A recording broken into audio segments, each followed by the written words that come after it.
Yun, Happy New Year! Sige nga, sabihin nyo sa katabi ninyo, Happy New Year. Oo. Woohoo! Amen, amen. Salamat, salamat. Ilang oras na lang, 2024 na. Praise God. At tayo po ay, paano ba natin i-celebrate ang ating New Year? Ganito ba? O magpapaputok tayo ng mga ano ba, pampasabog ba yun? Or mga paputok? Meron bang magpapaputok mamaya? Meron bang bumili ng mga quitis, ng mga ano kung ano-ano dyan? Ha? Walang mga taga-JG na magpapaputok ng ganon. Okay? Ito lang ang gagamitin natin. Amen po ba? At yung ginawa natin kanina, yung pagsamba. Bakit ba nagpapaputok daw? Kasi tinataboy natin ang masasamang espiritu. Yan po ay sabi-sabi lang ng tao. Okay, gusto mo ba talagang umalis ang malas? Gusto mo ba talagang umalis ang mga kahirapan, ang anumang kasamaan sa iyong pamilya? Siyempre naman. O anong gagawin natin? Sino ba ang tagapagpalayas niyan? Si Lord. Kaya alam nyo, ang gagawin natin lahat, sabi mo lahat. Itong gagawin natin mamaya, bago mag-tick yung 12, no? Tayo po ay, lahat ay mag-aawitan sa Panginoon. Amen po ba? Kaya ba natin yan? Na anong oras tayo pwede mag-ano tayo? Tawag doon, synchronize ba yan? Na pag ganitong oras, lahat ng mga taga-JG, kung saan-saan yan, sumasamba, umaawit sa Panginoon. Kaya mahina na. Gamitin nyo yung YouTube, sumabay tayo sa mga awitin, ibahin naman natin ang istorya natin. Amen. The way that we will celebrate the Lord, the New Year. Dahil yan ay bagong bigay sa atin ng Panginoon. Amen. Mga kapatid ko, kapag in-honor natin ang Panginoon, i-honor ka niya. Totoong-totoo ang Diyos sa kanyang mga pangako. Hallelujah. So, yan po ay, I pray, no? Hindi ko naman kayo pipilitin. Hindi ko naman po kayo makikita. Pero si Lord, makikita tayong lahat. Amen? Ipaglaban po natin talaga. Pag tayo po ay sumamba, umawit sa Panginoon, sasabihin ko sa inyo, napakalapit ng Diyos. Kung nasa ng Panginoon, andyan ang joy, andyan ang peace, andyan ang love, andyan po ang blessing. Amen. Maniwala kayo o hindi. Yun po ang totoo. Amen po. Okay. So, ano bang gagawin natin? Paalis na ang 2023, ayan na ang 2024. Okay, maganda na mapaghandaan talaga natin. Okay? Ayan, ang New Year, ang ibig sabihin niya, nag-end na ang isang season ng ating life at praise the Lord, may ibinibigay na panibagong season ang ating Panginoon sa atin. Hallelujah! Praise God! Bagong season, okay? Tayo, titingnan na lang natin ang 2023, sabihin natin, ay, ang bilis. No? Ang bilis. Okay, at when we look back sa 2023, ang tanong ko sa inyo, ano yung ipagpapasalamat ninyo sa Panginoon? When we look back sa 2023, ano ba ang sasabihin nyo na, sayang, hindi ko ginawa. Sayang naman. Sa lahat ng pakiramdam, yung sayang ang nakakalungkot talaga. Sinasamahan ka pa no? Yung manghihinayang ka. Mga kapatid ko, hindi na ako pupunta dyan para tanungin kayo no? Alam ko may mga pagpapasalamat kayo sa Panginoon. Alam nyo, may narinig ako, tinanong ko siya, sabi ko, anong pinagpapasalamat mo sa 2023? Sabi niya, Pastora, buhay pa ako. Pinagpapasalamat mo ba yan? Buhay ka pa ngayon? Amen. Bakit? Sabi ko, bakit naman? Bakit naman?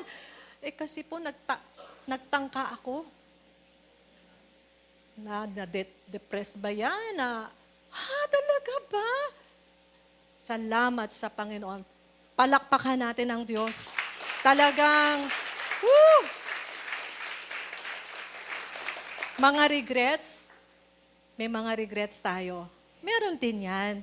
Kasi hindi natin na-seize yung opportunity na ibinigay sa atin ng Panginoon. Mga Thanksgiving, na-seize natin, nasamantala natin yung mga pagkakataon na nabigay sa atin ng Panginoon. Yung regret, nasayang natin yung pagkakataon. Amen po ba? Sayang, hindi ako nakapag-ipon. Meron bang ganon? Sayang, nangutang pa ako. Sabihin niyo, hindi na ako utang. Talaga ba? Okay. Alam niyo yung mga ganon? And, mga kapatid ko, huwag tayong titigil sa yung maganda naman talaga na meron tayong evaluation. Yan ang pinakamaganda na pwede nating gawin ngayon. Hindi yung pagpapaputok. Gusto nating gumanda ang buhay natin, bumuti ang buhay natin, then let's stop and evaluate. Amen po ba? Okay, ano ba yung nasayang mong pagkakataon? Ano yung, ang ganda pala nung ginawa kong yon at ako ay napagpala. Bumuti yung buhay ko. Amen po ba? Whether you like it or not, 2023 has changed us. Binago ka ng isang taon, 365 days, the way we live. Amen? Tayo po ang nagpapasya kung anong pagbabago ang magkakaroon tayo dahil sinabi na ng Lord pagpapalain kita. Alam ko ang plano ko sa buhay mo. Yun nga lang, sumunod ba tayo sa Panginoon? Okay? So, yung iba nagbago talaga. Tingnan mo nga yung katabi mo, gumawa po ba? Gumanda ba? Tumangkad ba? Okay? Diba? May pinagbago. May pinagbago. Baka naman may magsabi sa akin, ay ako po, pastora, wala po akong pinagbago talaga. Delikado. Alam nyo, pag sinasabi nyo wala kayong pinagbago, kasi pag nagbabago, yung bang alam nyo, umaabante kayo. Pag sinabi nyo, hindi po talaga, talagang ako'y walang ipinagbago. Ang ibig sabihin niyan, paurong ang iyong pagbabago. Whether you like it or not, kahit sabihin mong status quo ka lang, hindi po. Paurong yan. Kasi tayong lahat po ay nakatalaga, nakadesign para umunlad. Amen po ba? Praise God, praise God. So, ang gagawin natin, hindi tayo magpapaputok. Amen po ba? Amen. Ang gagawin natin, we will stop and evaluate kung anong nangyari sa ating buhay. Susuriin natin ang ating buhay. Kikilatisin natin kung ano ba ang nangyari sa buhay ko. At gusto mo ba na yan na lang talaga ang mangyari sa'yo? Okay? Ano ba ang natutunan mo sa taon na ito? Sa lahat ng pinagdaanan nating problema. Sino dito naka-encounter ng mga trials and testings and problems? Taas ang kamay. Yung iba ito ay tumaas ng kamay. Ibig sabihin, hindi kayo normal. Kasi lahat po tayo ay may problema. At ginagamit po yan ng Diyos kung tama po yung ating pananaw para tayo mag-grow, para tayo mag-mature, para lalo nating makilala ang Panginoon. Pwede po ba ako lang ang magsasalita ngayon? Pwede po ba na kayo ay makikinig lamang? Nakikita ko po kayo kapag nag-uusap kayo. Okay? We want to honor the Word of God. Amen? Okay. So, ano yung natutunan natin? Gaano na tayo lumago? Spiritually, physically, financially, in the family. Lahat ng na-involve tayo. Lumago ba tayo? Gaano tayo nagbago? Tanungin mo yung katabi mo, nagbago ka ba? Hindi. Mali yung tanong ko. Ang tanongin natin, nagbago ba ako? Sa tingin mo, nagbago ba ako? Okay. So, ayan, tingnan na lang natin po kung paanong pagbabago yung nangyaring yan. Yumaman ka ba? O lalo kang naghirap? Ikaw ba'y punong-puno ngayon ng pag-asa? O baka wala kang pag-asa ngayon? Mga kapatid ko, you don't deserve that. Di ba ang sabi, ang buhay ko kay Kristo, ang buhay ko kay Kristo,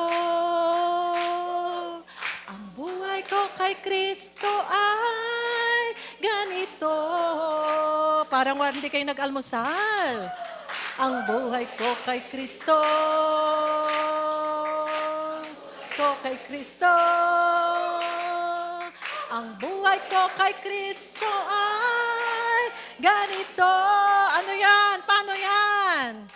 Paganda ng paganda, pabuti ng pabuti, pasaya ng pasaya, ang buhay ko. Pagaan ng pagaan, payaman ng payaman. Amen ba dyan? Ang buhay ko kay Kristo ay ganito. Palakpakan natin ang Panginoon.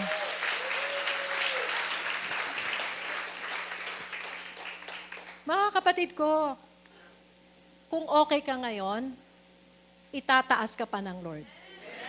Kung medyo na down ka, itataas ka rin ng Panginoon. Yan ang kalooban ng Panginoon sa atin, that we go forward to the next level. Sabihin nyo, next level. Okay. Kamusta ang pamilya? Kamusta ang finances natin? Kamusta ang pag-aaral, mga bata?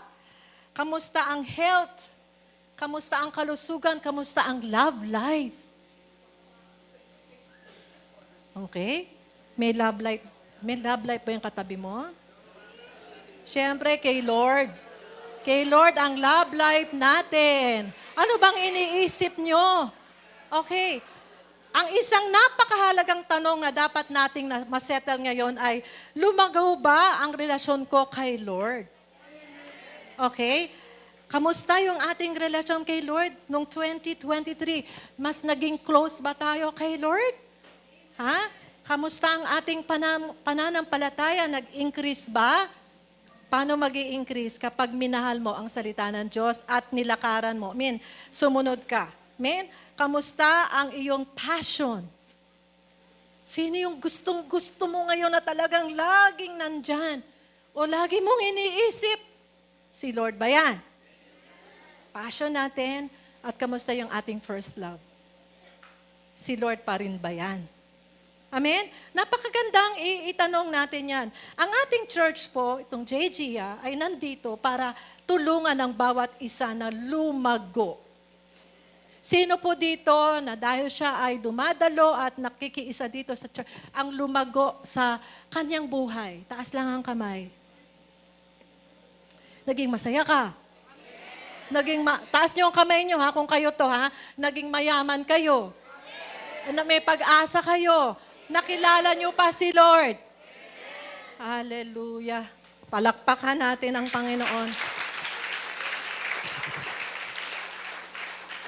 You are here. JGA is all about helping one another to grow wholesomely. Hindi lang spiritual, pero more so sa spiritual because you are a spiritual being. Amen po. Amen. Kaya tayo may cell group. Kaya tayo nag-pray every Friday. Kaya tayo may worship service na ganito. Kaya tayo naglilingkod sa Panginoon. May mga ministries tayo. At bakit lagi nating sinasabi na mag-devotion tayo? Kasi yan po ang tumutulong sa ating, lalo nating makilala ang Panginoon. Yan po yung ipinopromote ng ating church. Ang magkaroon talaga tayo ng relasyon sa Panginoon. Amen po ba? Okay, kaya ano mang status mo ngayon, let's go forward. Let's go to the next level. Amen po ba? Magpapasya ka. No, kahit na anong sabihin ng Lord, sabihin natin dito, pero kailangan mong magpasya. Okay, tingnan nyo kasi ang sinabi ng Panginoon. Let's go forward to the next level. Ang sabi ng Lord sa Philippians 3:14, I press toward the mark for the prize of the high calling of God in Christ Jesus. Sa Tagalog, 1, 2, ready, go. Nagpapatuloy ako tungo sa mithiin para sa gantimpala ng dakilang pagtawag ng Diyos kay Kristo Jesus. Amen. Yung katabi mo, may pagtawag yan sa Panginoon. At ang pagtawag ng Panginoon, pataas. Ipopromote ka niya ng ipopromote. Amen. Nakikita mo ba yan sa sarili mo? Okay? Na tayo po ay talagang makita natin na, nagbago nga ang buhay ko. Na kahit medyo, teka muna, may pangangailangan, may kakulangan, masaya pa rin kami. Hindi katulad ng dati na talagang sobra kang konsumido, wala kang pag-asa kung ano-ano tuloy yung iniisip mo. Ngayon, kilala mo ang Panginoon. Alam mong nagpo-provide siya. Amen. Hallelujah. So, naalala ko as I'm studying this message, ay pinalala sa akin ng Panginoon ang istorya ng prodigal son. Okay. Ang prodigal son, alam na natin ang kwento niya. Siya ay isang bunsong anak ng isang ama na may 2 anak at siya ay naging makasarili. Alam niyo yun? Kinuha niya na agad ang mana niya kahit buhay na buhay pa ang tatay niya at umalis siya sa kanilang bahay at siya ay nagsarili. Talagang in-enjoy niya lang ang sarili niya. Pero yung kayamanan na meron siya, naubos.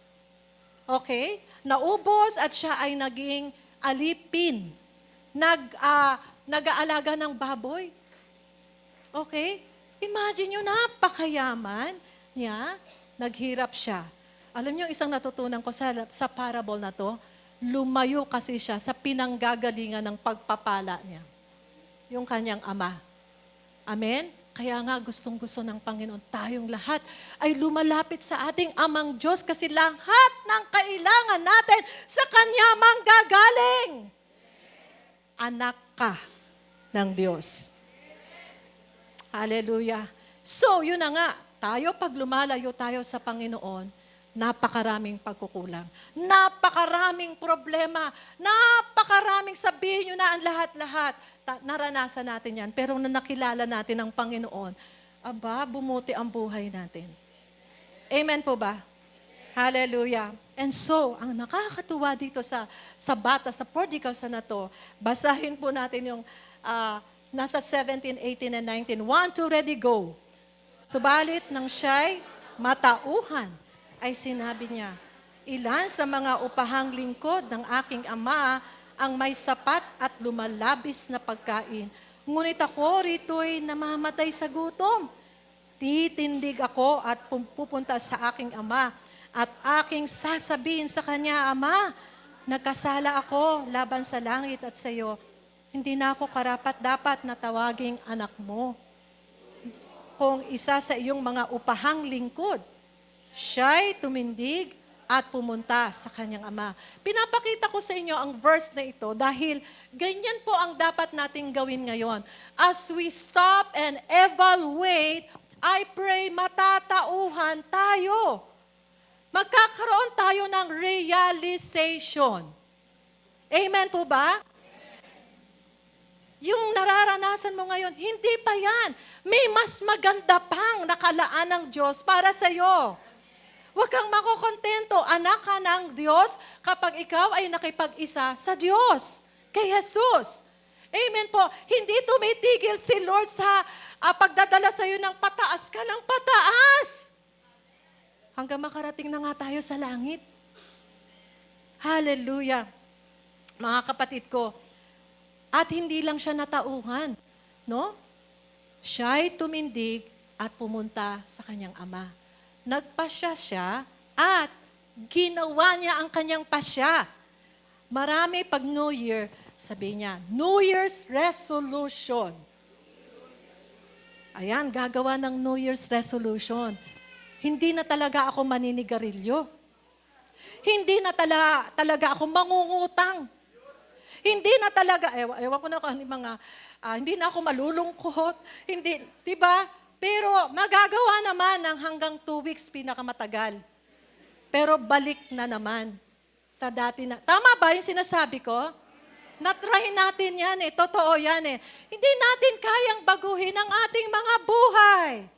May nagsasabi sa inyo, hindi na ako manonood ng pornography. Ayoko na. Alam ko namang mali yan. Hindi na ako babalik dyan. Pero, mga kapatid ko, talagang kailangan po talagang matauhan tayo. Alam niyo, ma-realize niyo, teka talaga, Lord, tulungan tayo ng Panginoon na magpasya at gawin ang ating pagpapasya. Na-evaluate nitong prodigal son ang kanyang sarili at nag-isip-isip siya. Sabi mo sa katabi mo, nag-iisip-isip ako ngayon. Okay. Mga kapatid ko, magpaplano ka at magpapasya. Amen po ba? Amen. Yes. Kaya yan ang gagawin natin sa 2024. Amen po ba? Amen. Kahit ang ganda ng plano ng Diyos sa atin, pero pag hindi mo naman ginawa ang parte mo, walang mangyayari. Okay? Let's read on this verse. 1, 2, ready, go.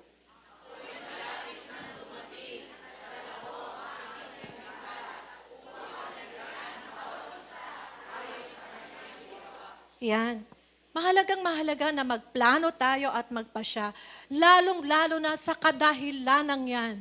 Kanina pa yan isinisigaw ni Ate Sara, darating na si Lord. Baka nga 2024, hindi natin alam. Hindi natin alam. Basta ang sinasabi ng Panginoon, malapit na akong dumating. At anong daladala niya?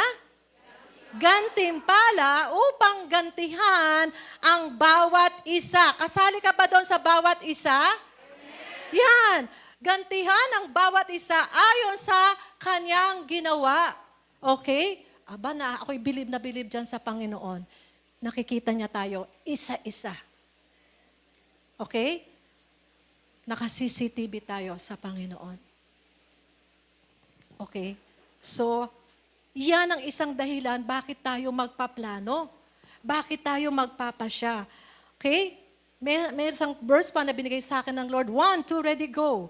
Hindi mabagal ang Panginoon tungkol sa kanyang pangako, na gaya ng kabagalang itinuturing ng iba, kundi matyaga siya sa inyo na hindi niya ibig na sinuman ay mapahamak, kundi ang lahat ay dumating sa pagsisisi. Ako po ay 45 years old na sa Panginoon, in the early years ng aking pagiging Kristiyano o pagkakaroon ko ng relasyon sa Panginoon, narinig ko na yan, darating na daw si Lord.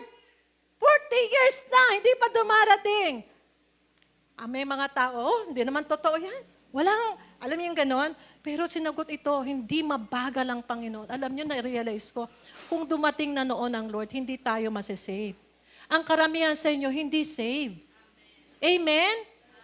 Kaya nagtatari pa ang Panginoon para iligtas. Ayaw niya, hindi niya ibig na sino man ay mapahamak. Okay, lahat tayo ay dumating sa pagsisisi. Humingi tayo ng patawad sa Panginoon sa ating mga kasalanan at makipag-isa sa Kanya. Amen. Amen. Hallelujah. Alam nyo, nagpapasalamat ako sa Panginoon na hindi pa siya dumarating. Kasi, panahon ito ng pagliligtas. Naalala ko yung sinabi ni Joseph last Sunday. Lawyer pa ngayon si Lord. Abogado pa natin. Pero pagdating niya, ano na siya? Judge na. Wala nang pagliligtas na gagawin. Tapos na. Kaya samantalahin po natin ang panahon na ito. Okay? Kasi nga, may mga kaibigan, mahal sa buhay, kapamilya pa ba kayong hindi pa nakakakilala sa Panginoon? Meron pa ba? Hindi ba kayo nahahabag sa kanila? Saan sila pupunta pag hindi sila nakakilala sa Panginoon? Saan sila pupunta? Saan sila pupunta?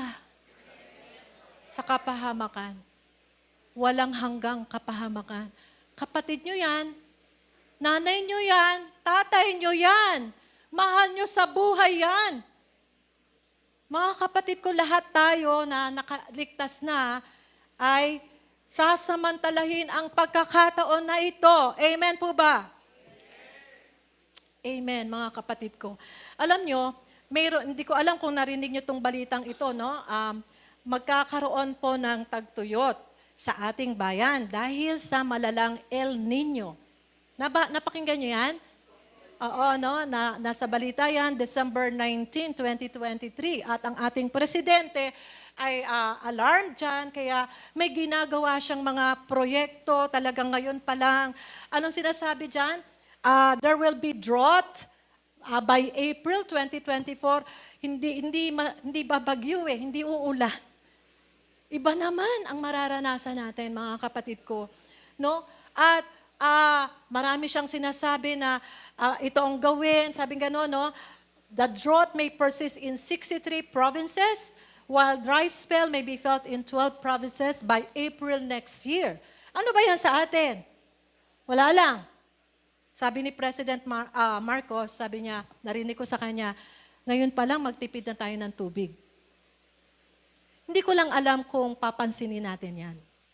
Hindi ko lang alam kung yan po ay mag-register sa atin, na kung tayo ay may gagawin nga, ngayon pa lang. Amen? Eh di lalo na yung pagdating ng ating Panginoon. Hindi ko alam kung talagang tayo po nag-register sa atin. Totoo sa atin ang pagdating ng Panginoon. Amen po ba? Hallelujah. Basahin natin tong verse na to. 1, 2, ready, go! Magnanakaw at ang kalangitan ay maglalaho kasabay ng malakas na ingay at ang mga sangkap ay matutupok sa apoy at ang lupa at ang mga gawang naroon ay masusunog. Yamang ang lahat ng mga bagay na ito ay mawawasak ng ganito. Ano ngang uri ng pagkatao ang nararapat sa inyo sa banal na pamumuhay at pagiging makadiyos? Okay. Kanina sa kakanta natin, no, ano ba yun? Joy to the world.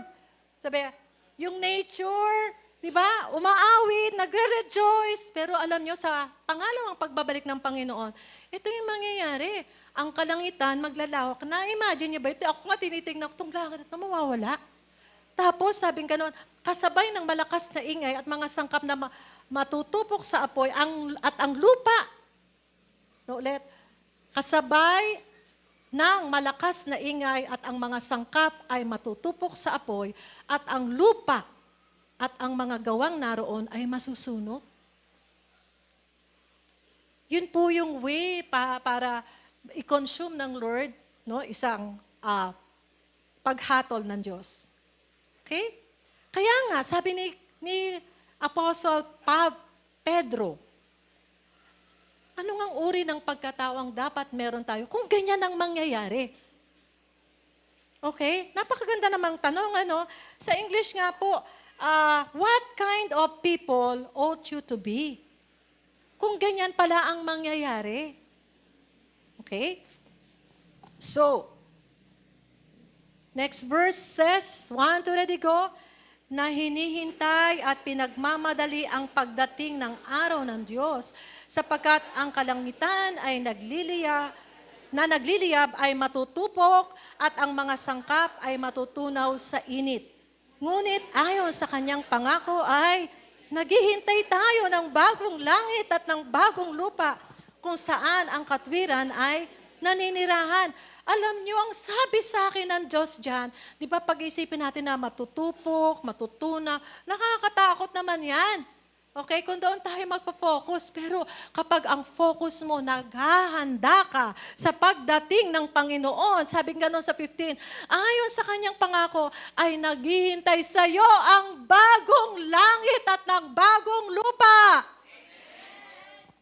Alam niyo yung dating sa akin na talagang napakabuti ng Diyos, ayaw niya tayong matakot sa mga mangyayari. Mga kapatid ko, hindi na po biro yung ginagawang pambubuli ng China sa atin. Okay? May mga regional conflict na Middle East at hindi natin alam kung ano pang gagawin. Ang North Korea, alam niyo po ba yun, yung mga magulo na mga kapatid ko. Matatakot tayo. Pero pag tayo nakafocus sa paghahanda sa pagdating ng Panginoon, sabi ko, ay naku Lord, ako po ang gagawin ko. Maglilingkod ako, focus lang ako. O nga, nakakatakot, pero sige po, dediretso po ako, Panginoon. Maghahanda po ako. Amen? Kanina napaka-glorious ng ating pagsamba. Parang andyan na si Lord. Ganon kasaya po kapag ikaw ay handa. Ganon kasaya. Pero kaya nga sinasabi natin, maghanda po tayo. Sabi po sa The Passion Translation, yung salitang, anong klaseng pagkatao ang dapat na meron ka? Kung ganyan pala ang mangyayari. Sabi po sa The Passion Translation, don't you see how vital, how important it is to live a holy life?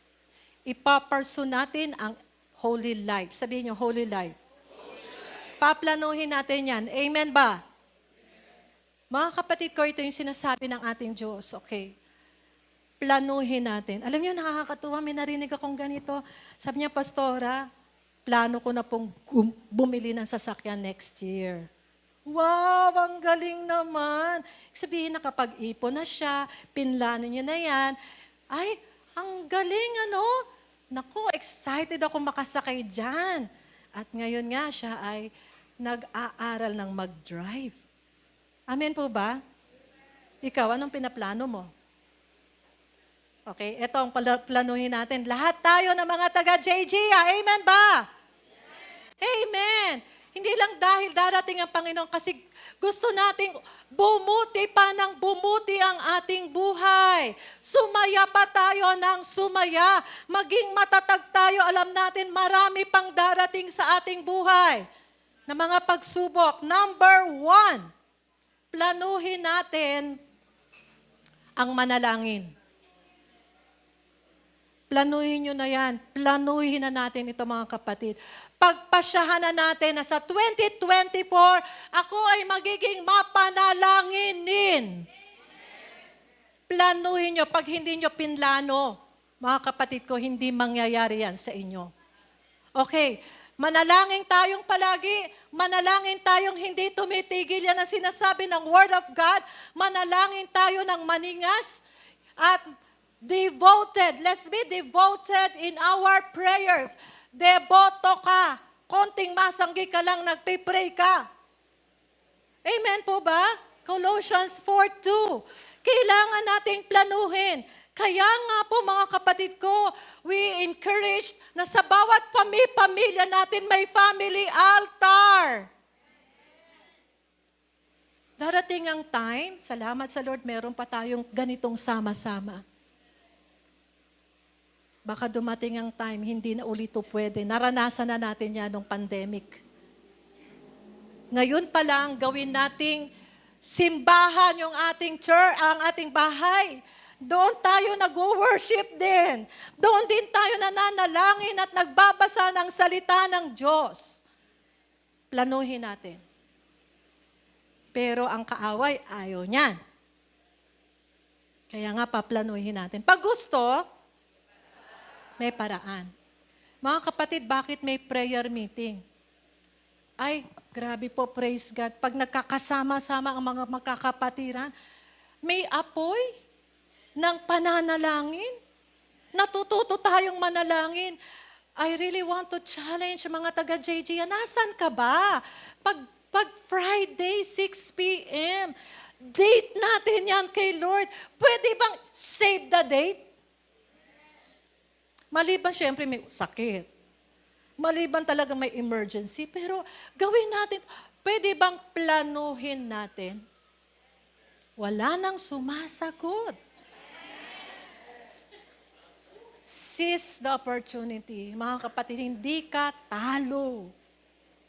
Sabi ni Kuya Larry sa akin, Pastora, ang saya-saya natin nung Friday, ano? Oo nga, Kuya Larry, nantay nga kita magpatotoo. Ang dami mong patotoo. Ang saya po. Amen po ba? Hindi sayang ang pagpunta nyo dito. Amen. Kaya po, Ayan, may fasting days tayo. January 7 hanggang 27. Mag-aayuno ang mga taga-JGIA. Thank you. Thank you sa mga nag-amen. Mga kapatid ko, napakaganda po ng nilalayo ng Diyos. Bakit tayo iiwas muna sa pagkain? Tingnan mo ngayon katabi mo, gano'n na tumabayan dahil nag-holiday. Aba, ang fasting nakakatulong po yan sa good health. Amen po ba? Ang desire ko, ang panalangin ko po sa 21 days na yan, nandito tayo lagi nananalangin. Amen. Hindi natin alam po ang mangyayari sa 2024. At ito po ay isang napakagandang paghahanda, no, na pwede natin gawin. Okay? Praise the Lord. Naintindihan ko po yung man shall not live by bread alone, but by every word. Imbis na kakain ka, ang kakainin mo, word of God. Galing ano? Yung pala yung ibig sabihin, man shall not live by bread alone, but by every word that comes from the mouth of God. Magpipiesta tayo sa Panginoon. Okay, hallelujah. So, hinabol tong verse na ito ng Panginoon kanina sa aking umaga. Wait, ayan pala. Alam nyo, ito po yung lagi kong panalangin sa bawat isa sa inyo. Sinabi sa Colossians 1:9-11, let's read 1 to ready go. Kaya't mula ng araw, tumigil ng pananalangin para sa inyo at sa paghiling na kayo ay punuin ng kaalaman ng kanyang kalooban sa buong karunungan at pagkaunawang spiritual. Okay, dyan muna po. Ang lagi ko pong panalangin sa inyo, lagi tayong mapuno ng kaalaman ng kalooban ng Diyos. People perish because of lack of knowledge. Pag hindi mo alam ang kalooban ng Diyos, ibang kalooban ang ginagawa mo. Pero, praise God, bakit yan ang dapat na mangyari sa atin na mapuno tayo ng kaalaman ng kalooban ng Diyos sa pamamagitan with all wisdom and revelation knowledge. 1, 2, ready, go. Upang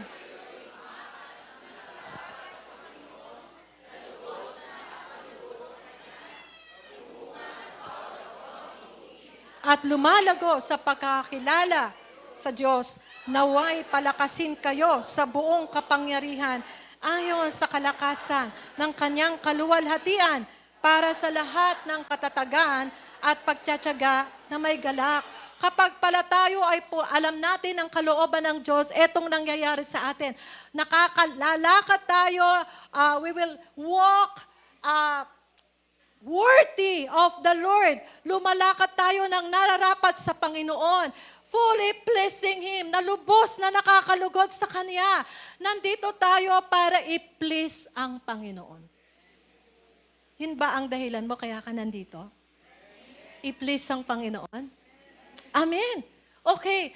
Tapos, namumunga pa, being fruitful in every good work.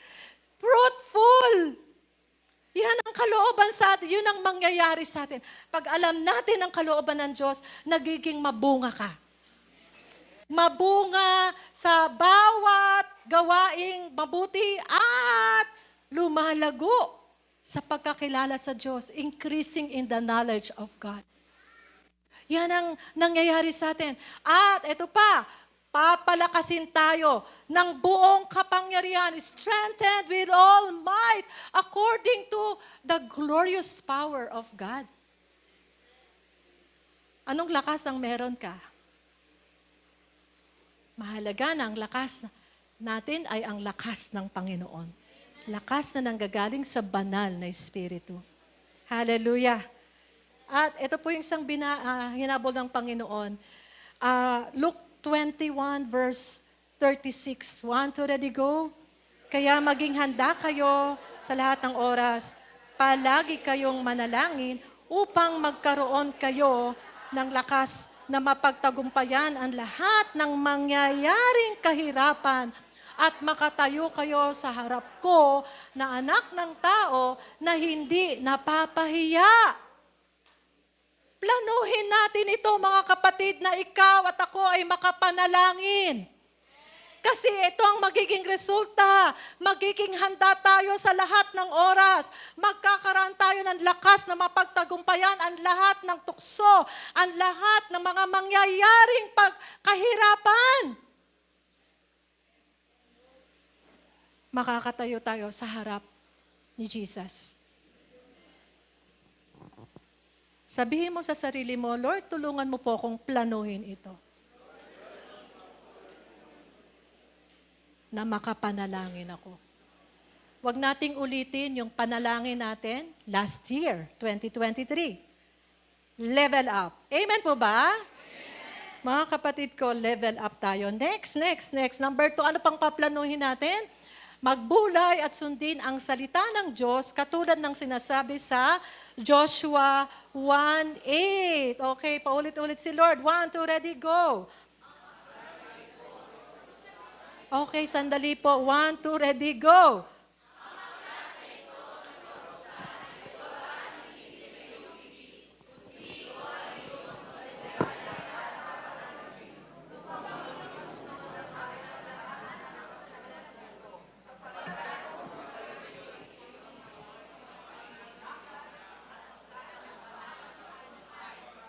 Amen.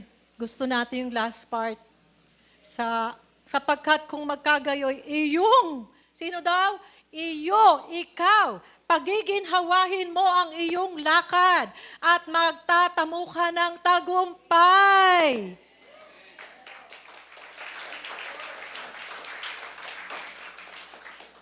Ikaw ang gagawa niyan.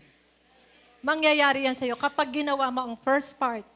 Kaya nga po sa atin, may ibibigay na naman akong Bible guide sa inyo. Kasi January na bukas. Amen po ba?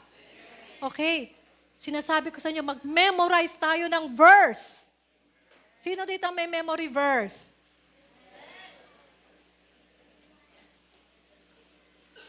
Praise the Lord. Sino dito ang may take away? Tatanungin ko kayo talaga ng mga take away ninyo. Napakasarap atang pag-usapan ang salita ng Diyos kung anong sinabi sa iyo ng Panginoon.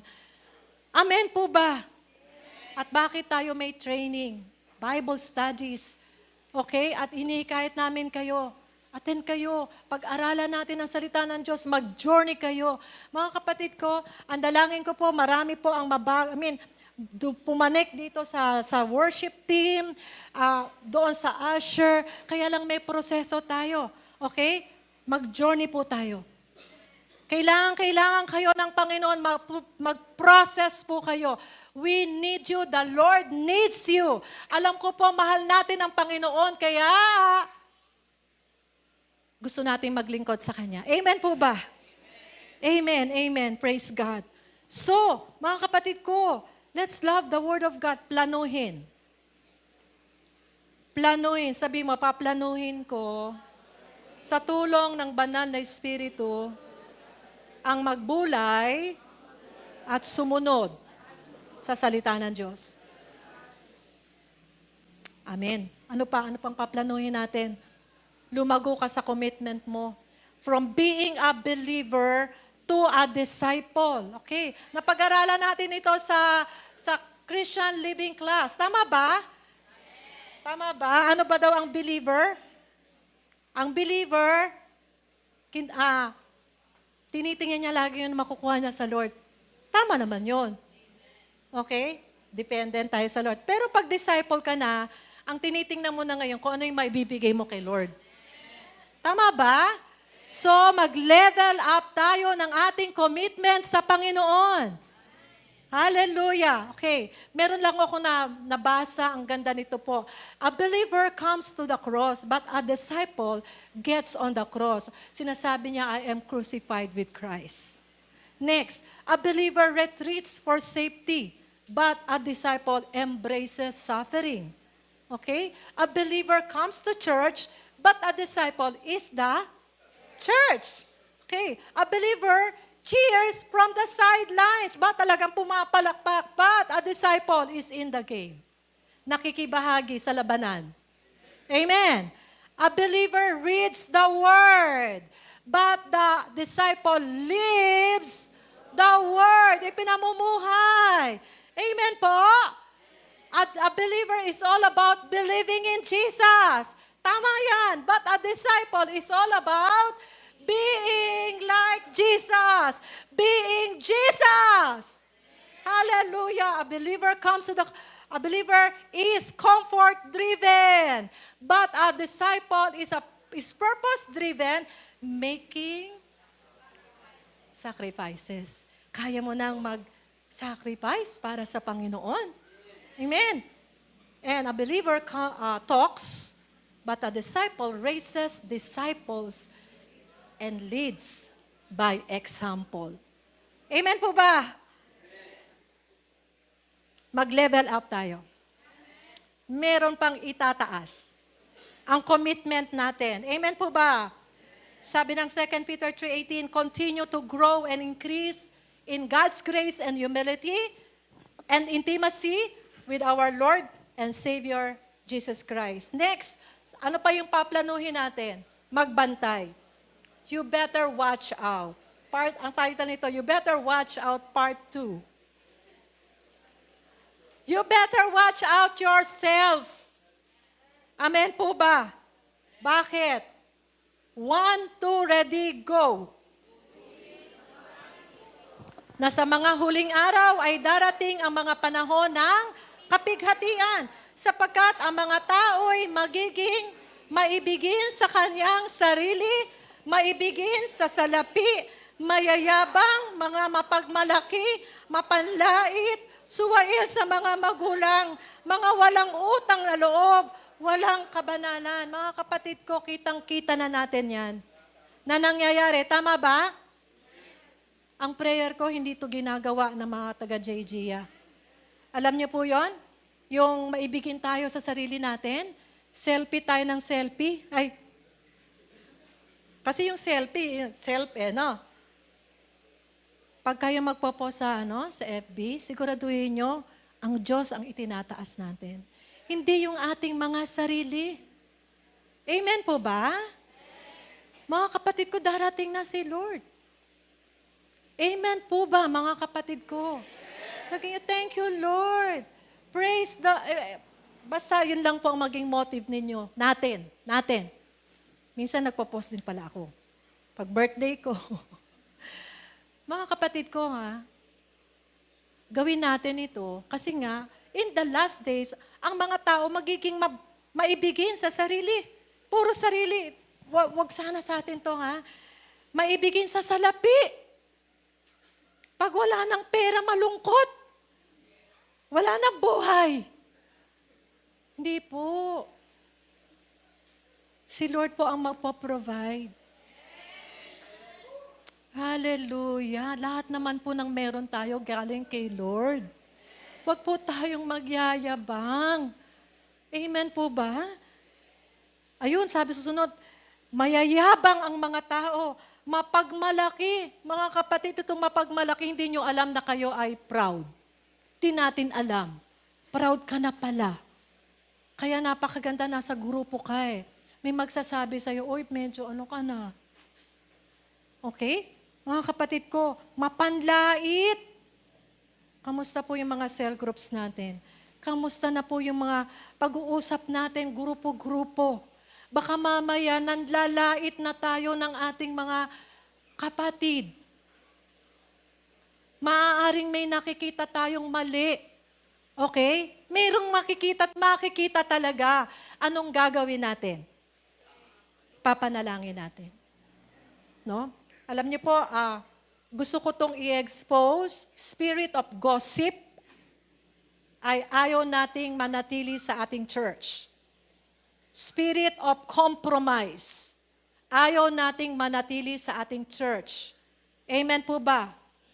Wag na wag po tayo. Holy Spirit, please convict us. Kung may nagawa po kaming ganitong klase na panlalait, Lord, patawarin niyo po kami. Suwail ka ba sa magulang mo? Yan, nakikita na natin sa labas yan. Suwail, hindi ka magalang. You don't honor your parents. Napakalaking bagay yan sa Panginoon. Mga kapatid ko. Okay? Yan ang ano ng last days. Kitang-kita na natin. Okay? Mga walang utang na loob. Walang kabanalan. Ano pa? 1, 2, ready, go. Walang katutubong pag-ibig, mga walang habag, mga mapanirang puri, mga walang pagpipigil sa sarili, mababangis, mga hindi maibigin sa mabuti, mga taksil, matitigas ang ulo, mga palalo, mga maibigin sa kalayawan, sa halip na mga maibigin sa Diyos, na may anyo ng kabanalan, ngunit tinatanggihan ng kapangyarihan ito.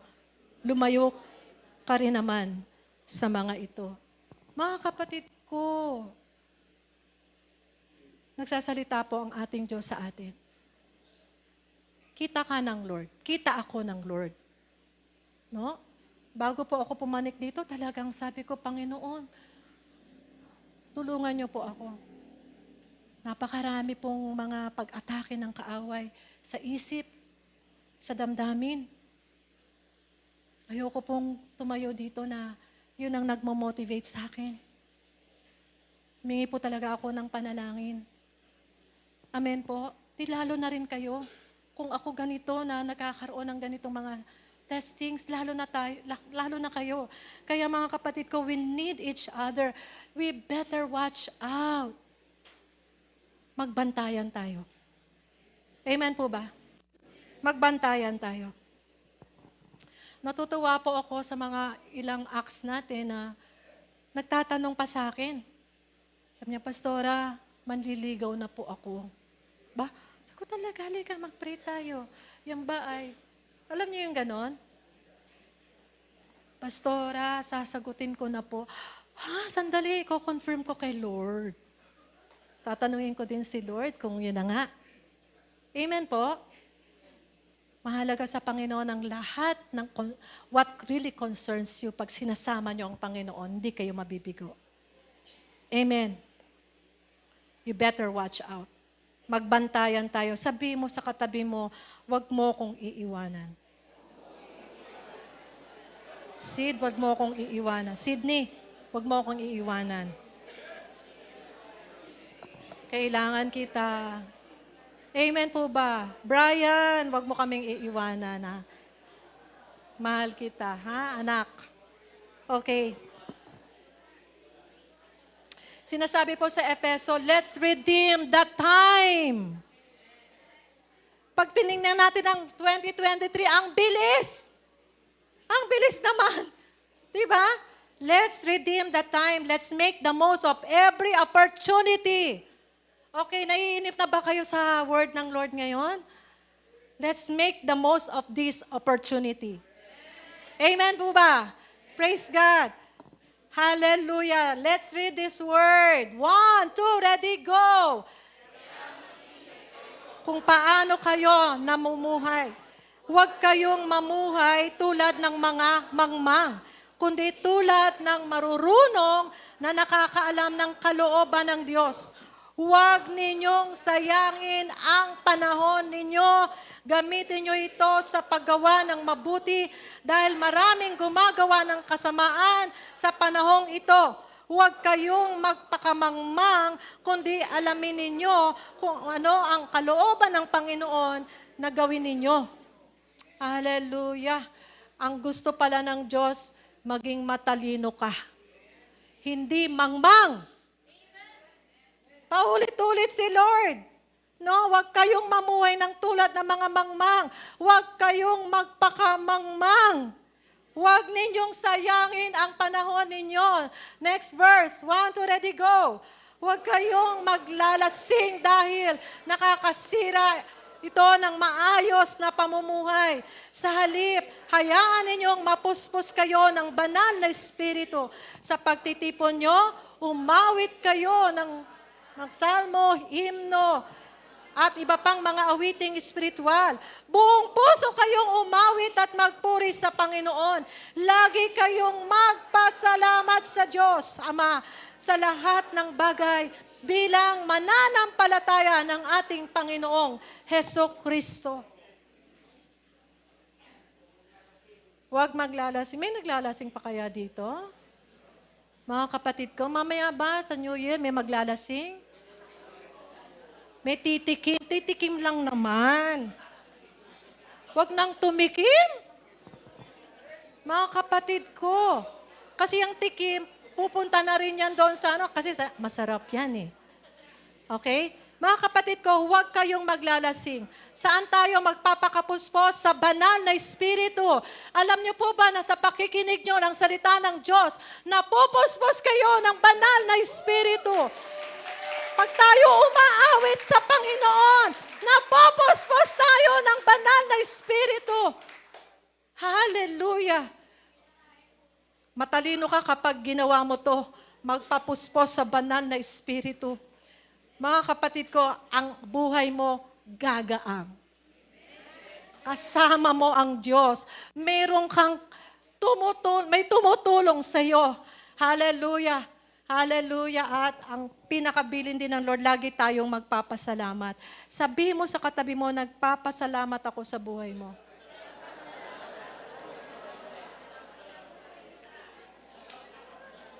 Kuya Alvin, nagpapasalamat ako sa buhay mo. Ha? Kailangan ka namin? Magpakalakas ka sa Panginoon. Okay. Praise God. O saan tayo magpaplano? Panalangin, pagbubulay ng salita ng Diyos, pag-angat ng ating commitment, okay? Pagbabantay, panglima, last na. Planuhin po natin to occupy.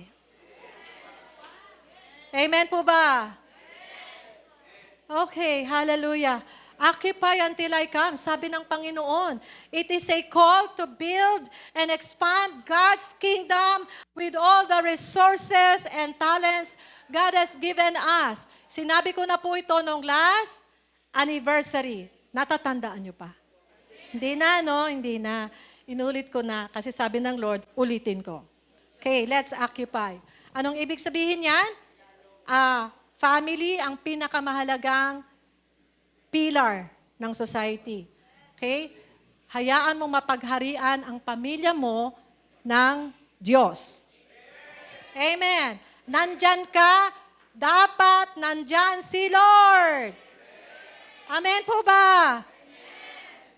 Hallelujah. Napakahalaga po ng pamilya.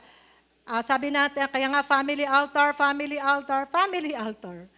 Okay, mga estudyante, saan kayo mag-occupy? Mga teacher, sa school, anong tawag dyan? Campus Ministry. Okay, pagpaplanuhan na yan, ha? Pagpaplanuhan na yan. Amen po ba? Makikita yung plano na yan kapag may mga dumarating na kayong mga classmates, may mga co-teacher na dumarating kasi nag-occupy kayo. Amen. Office Ministry. Kung nasaan kayo opisina, nagsishare kayo. Amen? Praise the Lord. Tuloy po ang ating online ministry. We pray this year, next year, 2024, magagamit ang online ministry natin para abutin pa yung iba. Okay? Kung hindi, nasa ibang bansa ba yan, nasa ibang town, okay, madidisciple natin through online. Amen po ba? Tuloy-tuloy tayo sa kasimbayanan, sa MBK, sa Kawit Church Planting. Amen! Hallelujah! Praise God!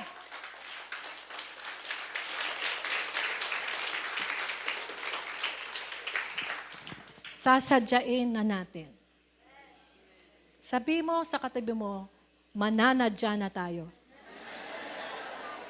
Na magligtas, baka naman kung anong pananadya ang gagawin ninyo. Okay? By cell group. By cell group, mga kapatid ko. Amen po ba? Ayan.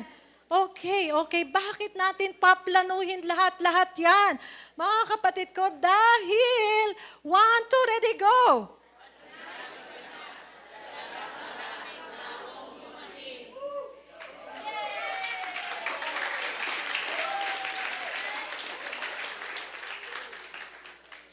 Si Jesus po ito yung Bible reading natin ngayon.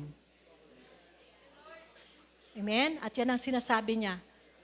Talagang malapit na akong dumating. Hindi ko alam kung nag-register yan, kung rima yan sa inyo, kung talagang pinaniniwalaan nyo yan. Amen po, mga kapatid ko? Praise God. Sa English yan, I am coming quickly. Quickly. Hallelujah. Sige po.